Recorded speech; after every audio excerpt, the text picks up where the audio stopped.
নমস্কার বন্ধুরা, আমি আমার টুইন্স বেবিকে দুপুরে ভাতের সাথে মাছটা কি করে রান্না করে খাওয়াই আজকের মিনি ব্লগে তোমাদের সাথে সেটাই শেয়ার করব। তো এখানে সবজিগুলো যেগুলো অ্যাভেলেবেল আছে বাড়িতে সেগুলোকে কেটে নিয়েছি, আর কুকারের মধ্যে একটু দুফালা মতন তেল দিয়ে পরে সবজিগুলো সব দিয়ে নিয়েছি, আর এখানে মাছটা দিয়ে দিয়েছি ভাজতে।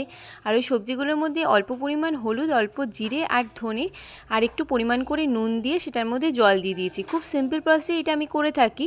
তারপর কুকারটার মধ্যে 5 থেকে 6টা সিটি দিয়ে নিয়েছি, আর মাছের তেলটা কমিয়ে সেই তেলের মধ্যে অল্প পেঁয়াজ দিয়ে নিয়েছি। পেঁয়াজটা ভাজা হয়ে গেলে সেখানে সবজিগুলো দিয়ে নিয়েছি। এই যে পাতলা ঝোলটা সেটা আমি বাড়ির সবার জন্যই বানিয়ে থাকি, আর বাচ্চাদেরও দিয়ে। এটা কিন্তু খুব সিম্পল আর খুব ভালো লাগে খেতে। ওপর থেকে একটু স্বাদের জন্য ধনে পাতা আর একটুখানি গোলকি পাউডার দিয়ে নিয়েছি। এ দেখো আমার মাছের ঝোলটা হয়ে গেছে। এবার বাচ্চাদের খাওয়াবার সময় সমস্ত সবজিগুলোকে হাতে করে এভাবে চটকে নিয়েছি, আর একটা পেটি মাছকে ভালো করে বেছে নিয়েছি।